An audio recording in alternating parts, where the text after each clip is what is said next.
Now, the greatest radio shows of all time.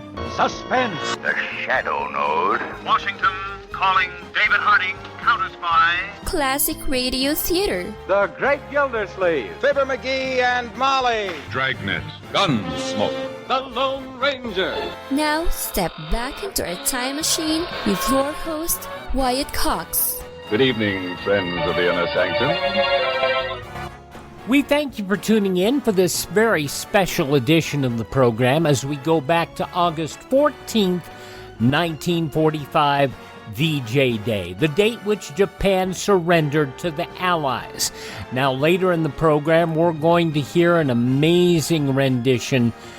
Orson Welles reading Norman Corwin's 14 August, as it was broadcast on this date back in 1945. For 3.5 years, the nation had scrimped, saved, done without, backed the war effort by putting every available penny into war bonds.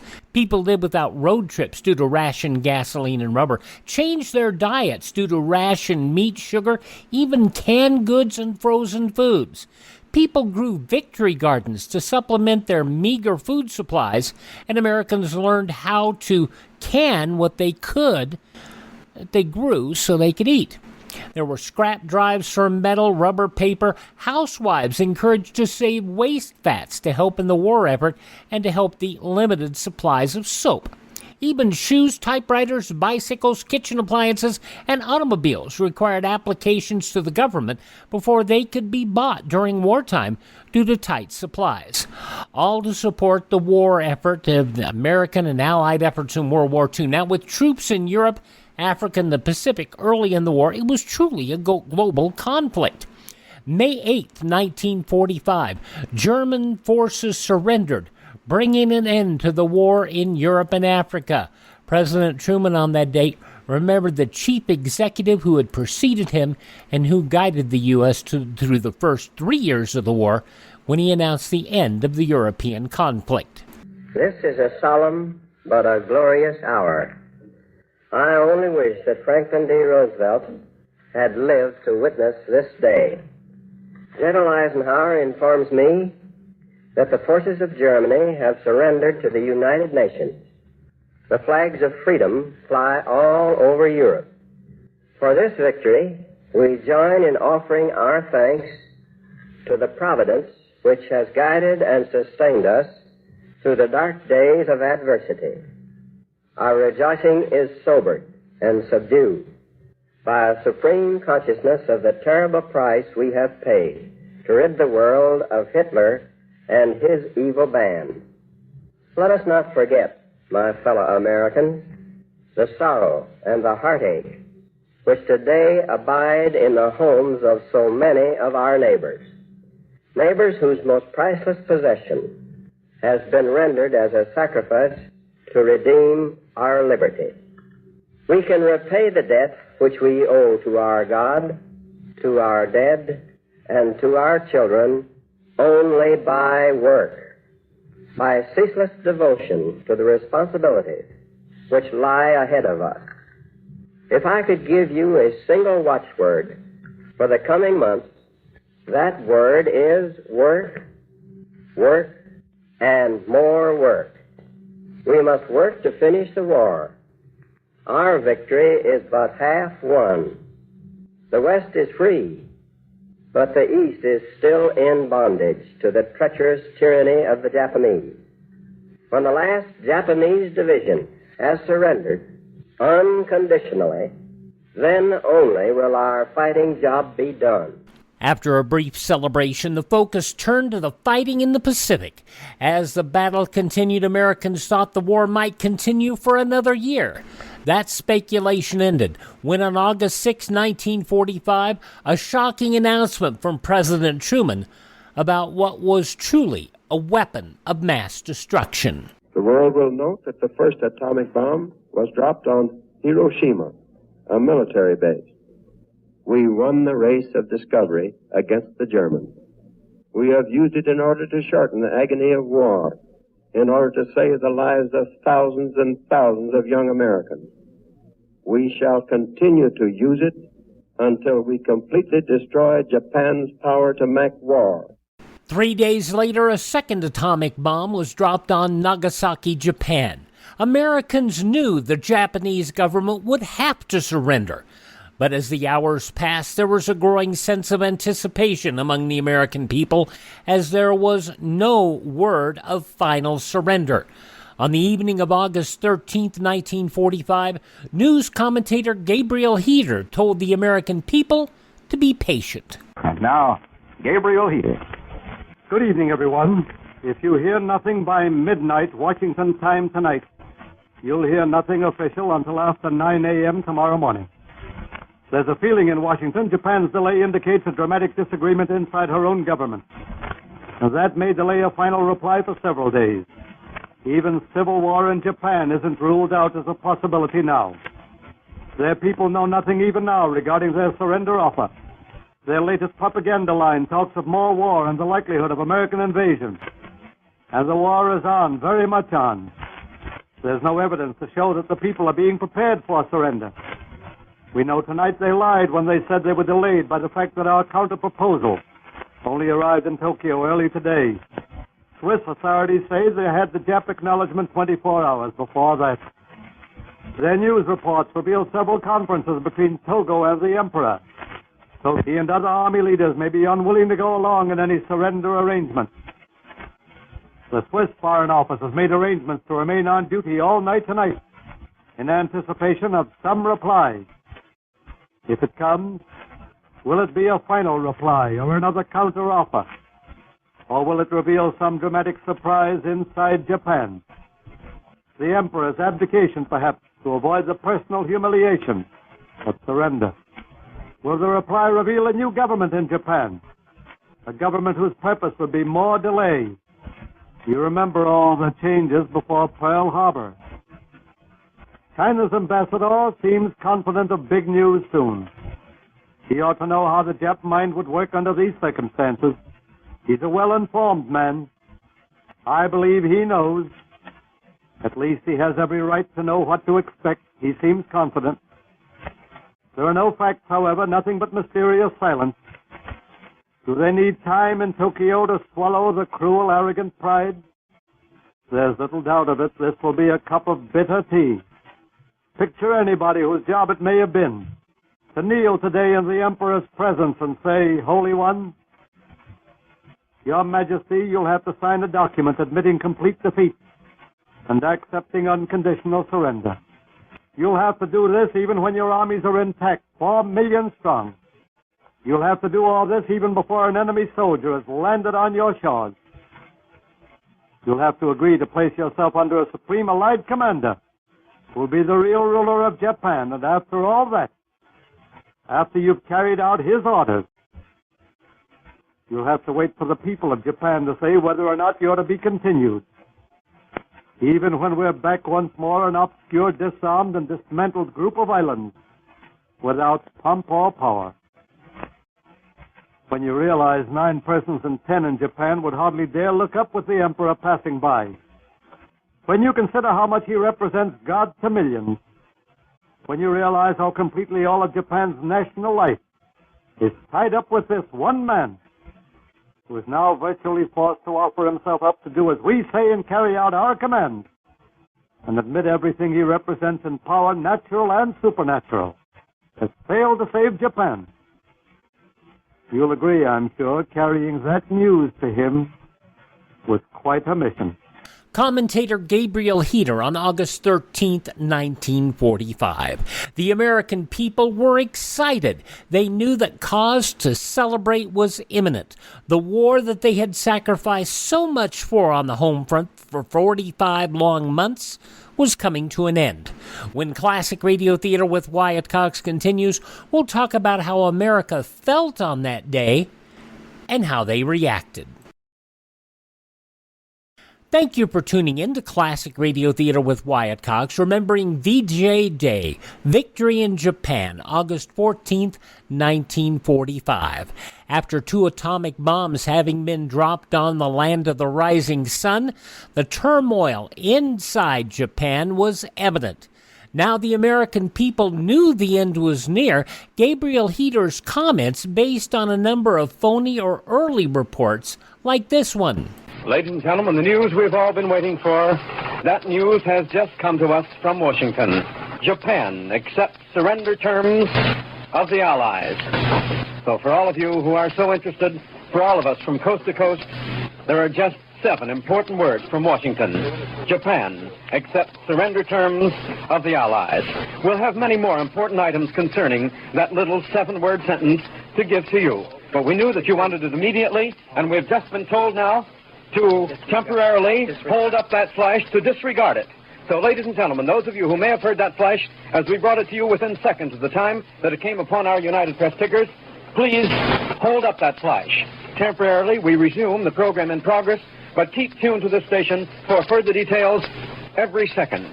And while many people went to sleep the night of August 13, dreaming of the peace, at 1:50 a.m. on the morning of the 14th, the Mutual Broadcasting System, carrying a remote broadcast of Cab Calloway and his orchestra, appearing at the New Zanzibar in New York City.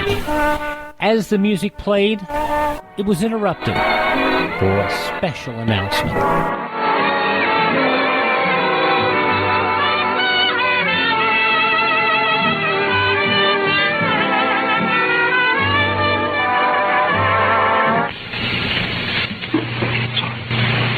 From the Mutual Newsroom in New York, Tokyo Radio says acceptance of Potsdam Proclamation coming soon. I repeat, Tokyo Radio says acceptance of Potsdam Proclamation coming soon.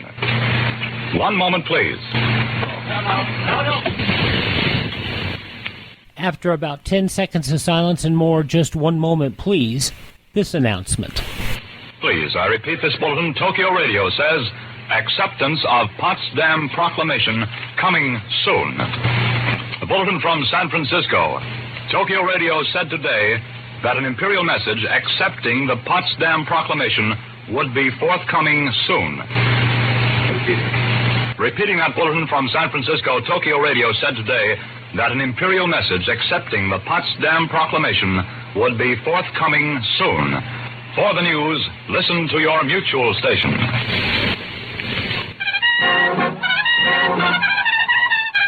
Back to Cab Calloway, but then more bulletins from the newswires, more waiting as more news breaking of this earth-shattering event.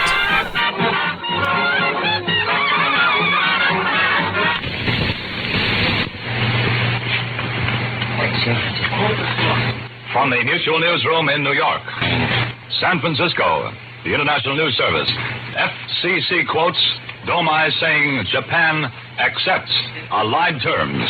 Repeating this bulletin, dated San Francisco, the Federal Communication Commission quotes Domai saying Japan accepts allied terms. This is not official. I repeat, this is not official. This is from the Tokyo Radio. Almost 30 seconds of silence and more. Just one moment, please. Just one moment, please. And then the Office of War Information, the OWI, gives them the most hope yet that this could be the end of the war. We're standing by in the Mutual Newsroom. Just one moment, please. From the OWI, the Japanese government has accepted the Allied surrender formula embodied in the note dispatched to Tokyo by the United States.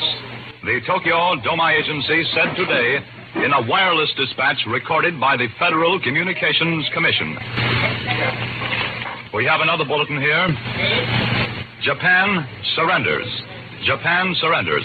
Now repeating the entire bulletin, the Japanese government has accepted the Allied surrender formula embodied in the note dispatched to Tokyo by the United States. The Tokyo Domai Agency said to recorded by the Federal Communications Commission. This is not official. We're awaiting confirmation from Washington. This is not official. For the news, listen to your Mutual station. Swing bands make him frown. He doesn't get his from boogie woogie lick. And while all this was airing at 2 o'clock in the morning, it wouldn't be until early in the evening that all the details became clear. This is what was heard at radio station WKRC in Cincinnati as reporter Robert Trout in London made it official over CBS Radio. The Japanese have accepted our terms fully. That is the word we have just received from the White House in Washington, and I didn't expect to hear a celebration here. You've heard it, ladies and gentlemen, and we're here in the Time Star newsroom with a traveling microphone. The war is over. The Japanese have surrendered. The victory has been won. It's official from the White House. You just heard Bob Trout. President Harry Truman has announced the end of the war. The Japanese have accepted our conditioned reply to their surrender offer. They will lay down their arms.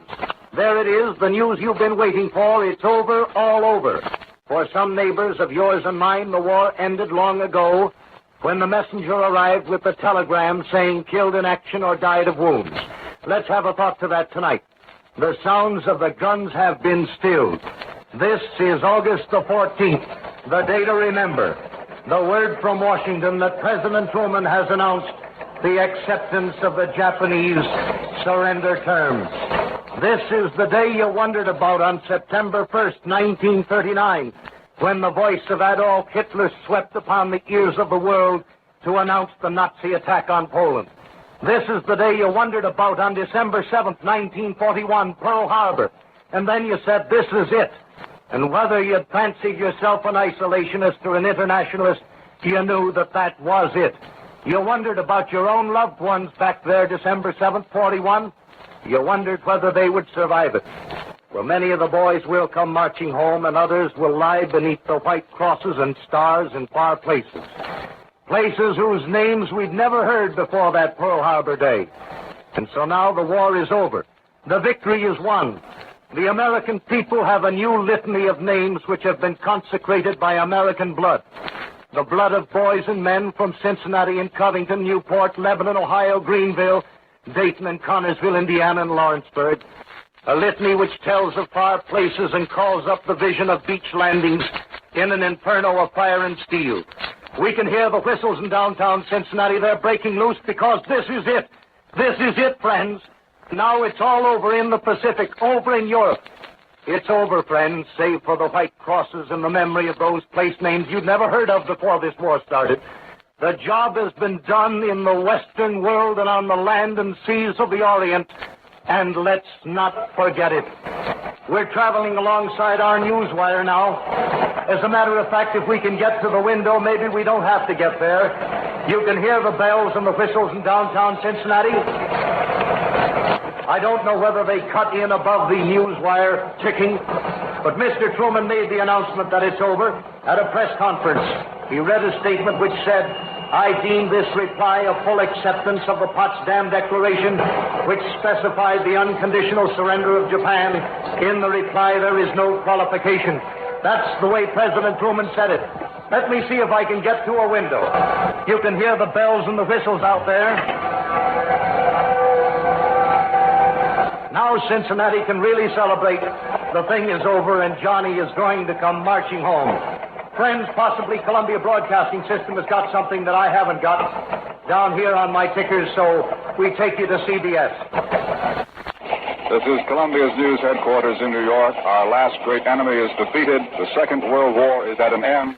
Even the great news commentator H.V. Kaltenborn had an uncharacteristic lilt in his voice. Good evening, everybody. And tonight I feel like talking like Gertrude Stein. The war is over. The war is over. The war is over. Peace has come. Peace has come. Peace has come. Yes, you can say it with emphasis, for it's ringing in millions of hearts all over the world tonight. That glad, glad news that we've been waiting for years. And here it is. Sometimes it hardly seems for a moment that it can be true. We've become so immersed in war. We have lived the war so completely, so intensely, that this transition from one moment to the next into peace seems almost impossible to realize. And yet, we know it's true. We know that the President of the United States has told us that it was true. And here is what he said. The words deserve repeating again and again. I have received this afternoon a message from the Japanese government in reply to the message forwarded to that government on August 11th. I deem this reply a full acceptance of the Potsdam Declaration, which specifies the unconditional surrender of Japan. Renowned news commentator H.V. Kaltenborn.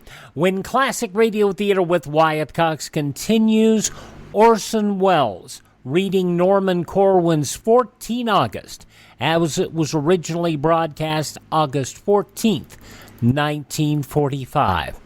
Thank you so much for making us a part of your day. We continue in just a few moments.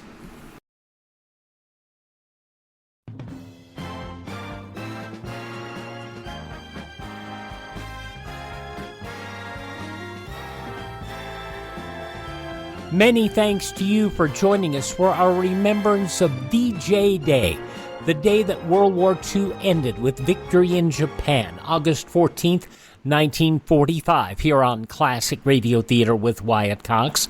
America fought hard on the home front to support the men and women fighting the war.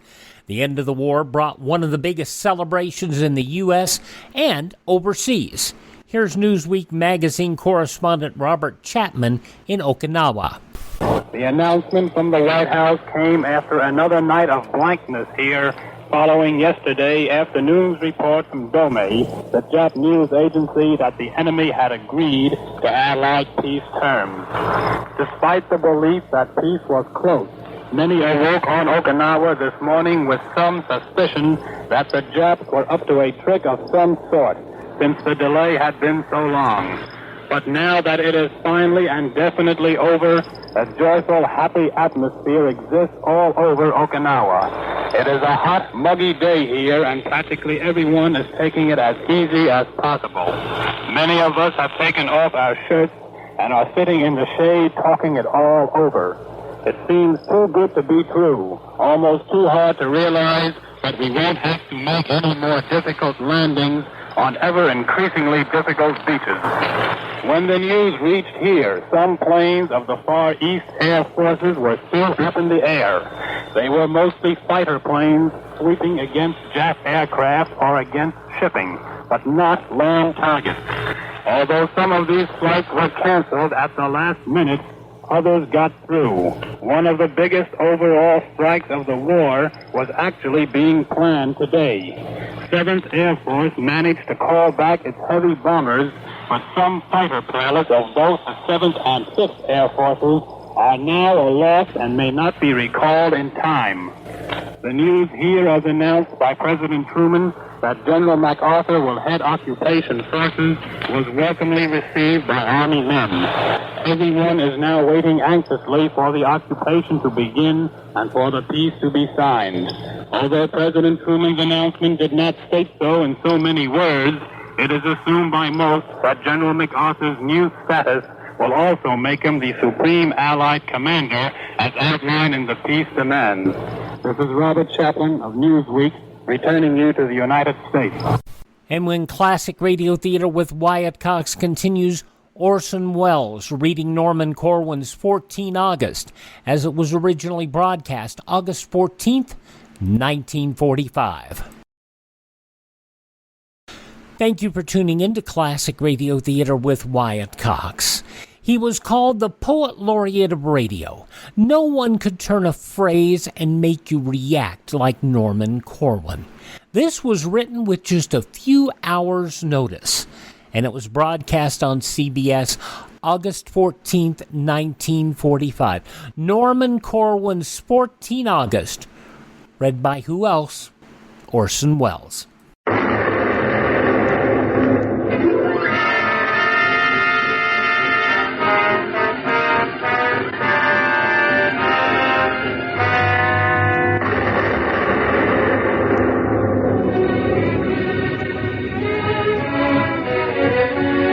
This day is the father of great anniversaries. Men and saints shall picnic together on 14 August, down more years than you or I shall see. So say it tonight with saluting guns. Say it with roses. Say it with a hand clasp, a drink, a prayer. Say it any way you want. But say it! Say it!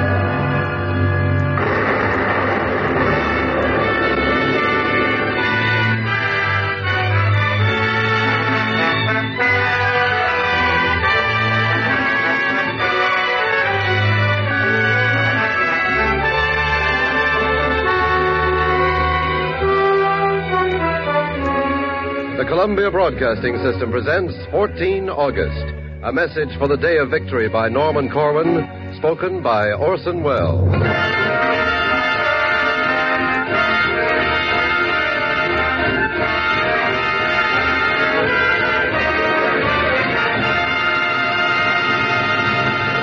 Congratulations for being alive and listening on this night. Millions didn't make it. They died before their time, and they are gone and gone. For the fascists got them. They are not here, but their acts are here. And they are to be saluted from the lips and from the heart before the conversation swings around to reconversion. Fire a cannon to their everlasting memory. God and uranium were on our side. The wrath of the atom fell like a commandment, and the very planet quivered with implications. Tokyo Rose was hung over from the news next day, and the emperor prayed to himself for succor. So sound the guns for Achilles, the atom, and the war workers, Newton and Galileo, Curie and Einstein, the Archangel Gabriel, and the community of Oak Ridge, Tennessee. Ladies and gentlemen, the peoples have come a long way since we were tadpoles. Much has happened, and the upward path has been strewn with dinosaurs, tigers, Caesars, slave traders, and fascists, in spite of which, as you have heard on the radio tonight, the best in the way of flags is flying over the once mighty lands of the enemy, and free men are being born on schedule. New free men, conceived December last during a counteroffensive against their elders in the Ardennes, are tonight breathing and kicking and making fists, are heirs to victory. Whereas the saber-toothed tiger is nicely arranged with fish fossils in the museum, and Caesar is twice hacked to pieces by his countrymen, the second time strung up by the heels to cure. The trader in slaves cannot buy back his name from the contempt of the generations, and the Nazi is parted from his pomp and his furor, pending announcement of the hanging day. The Jap, who never lost a war, has lost a world, learning at what cost to us all. But crime does not pay. This too is worth a cheer. Tomorrow will be time enough for humility. Tonight, we count our trophies. The scuttled hulk of the proud Graf Spee, a lie from the mouth of Goebbels, nailed to the ground, a carpet chewed by Hitler, later disinfected in the flames of Berchtesgaden, the Luftwaffe in a British junkyard, hand clasps and bear hugs on the Elbe, footprints and gun tracks going from Berlin to Warsaw to Stalingrad to Warsaw to Berlin in 68 months. Bloodiest round trip in history. Pearl Harbor, repaid 1,000 times.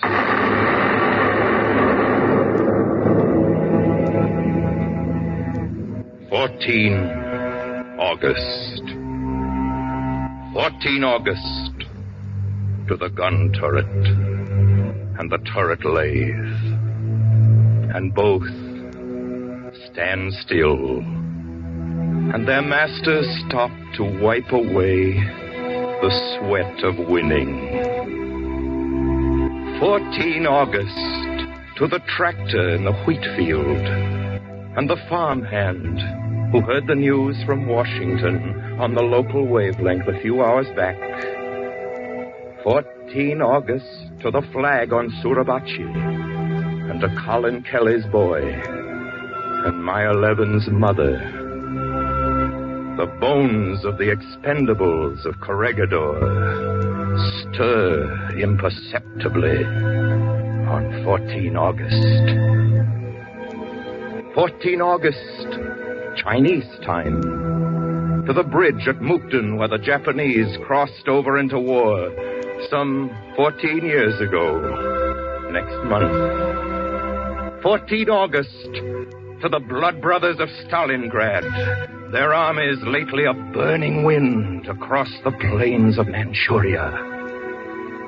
14 August, to the mending wounds among the hospitals and to the barracks bags and to the bunks and flight decks of the fighting ladies.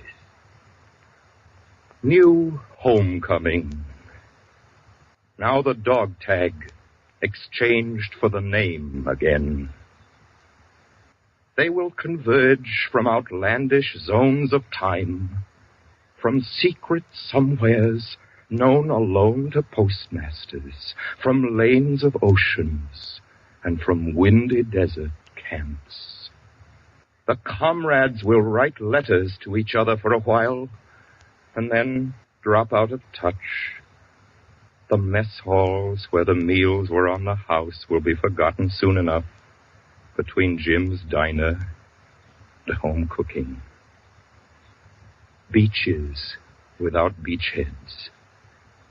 Jobs without sergeants. The men who tilted guns of battleships and stoked them in epic battle will ride the level ferries of bay and river, and tank men will drive a powered lawnmower while their fathers watch. The pilot with many missions will do errands for some civilian company, and the bombardier who crushed a city in a blinding instant will help his wife dry dishes in the kitchen sink. But peace is no dull enterprise this time. It will be armed and vigilant, not languid and flabby. The degenerate years of rigged markets, apples selling on the corner and produce plowed under in the bread line are old ghosts, well laid. What God and laboratory have wrought can serve those who have served. The agitated atom would rather build a city than destroy one, and the jet plane carry passengers to mild appointments. 14 August is 14 August to 500 United Nations, the greatest of which have fought too well together, ever to fall apart.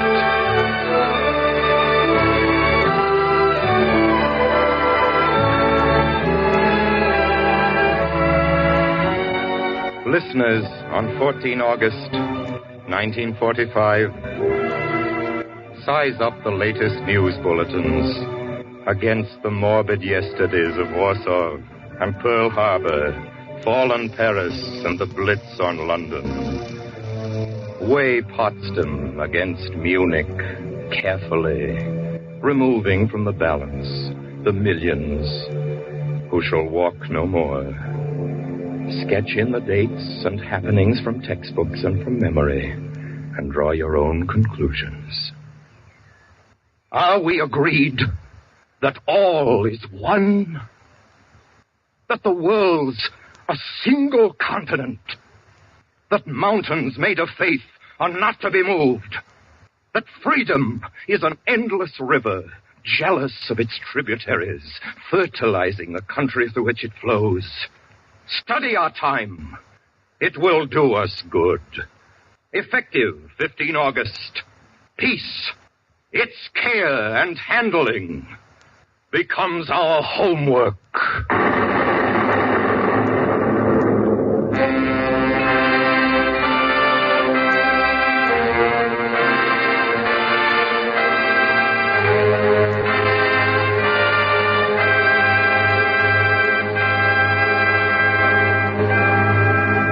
Say it tonight, with saluting guns, with champagne, and with laughter. But also remember the fields beyond, and the names and faces beyond. It is worth noting and remembering that here, in this August, the grass is hearty, the sky friendly, the wind in the windsock, birds are competitive, the hills of home are in their accustomed places, and all is accounted for. All is accounted for except the farmer's boy, and the mill hand who live near the canal, and the young men from the city block where the gutters fry in summer. One lies with an ocean across his chest at the bottom of an Arctic deep. Another sleeps with sand in his eyes where he fell on a beach at Palau. The bones of the fishermen rest in clay far from the rocks of Maine, and the miner's kid is under the ground of China. The cricket sings in the summer night, but the soda clerk says nothing. The fawn leaps in the wolf-proof wood, but the jungle roots twine the postman's feet. The turtle is young at 61, but the flyer is dead at 18. Remember them. Oh, when July comes round, and the shimmer of noon excites the locusts, when the pretty girls bounce as they walk in the park, and the moth is in love with a 60-watt bulb, and the tar on the road is blistered. They've given their noons to their country. They've trusted their girls to you. They are face to face with an ally's earth for a bunch of tomorrows. Remember them. Oh, in the fall of the year, when frost airbrushes the withering leaf, and the silo is fat as a bearing woman, and the cleats in the backfield dig up gains to the praise of the stadium, when the number one goose says it's time to go, and the flock points a V to the south. They've given their seed to 48 states, their football tickets to you. The shirt on their back is a worm-cut rag for silks and breads and bomblessness. For kids unplanned today who will play ghosts and Tojo every Halloween. Remember them. Oh, in the sleeting months, when the sap stands cold in the veins of the tree, and the bottle of milk on the frozen door stoop raises its cap to the morning, when the skating girls eddy like snow on the rink, and the storm window, hooked on the prairie farmhouse, mutters in the gale out of Idaho. They've spilled their blood for the rights of men, for people the likes of me and you, and they ask that we do not fail them again in the days we are coming to.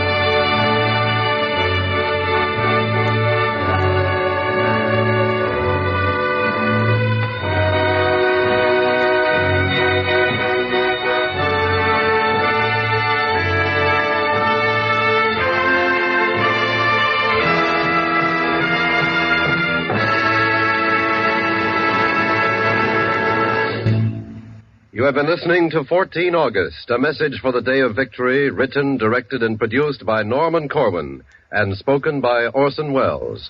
This is CBS, the Columbia Broadcasting System.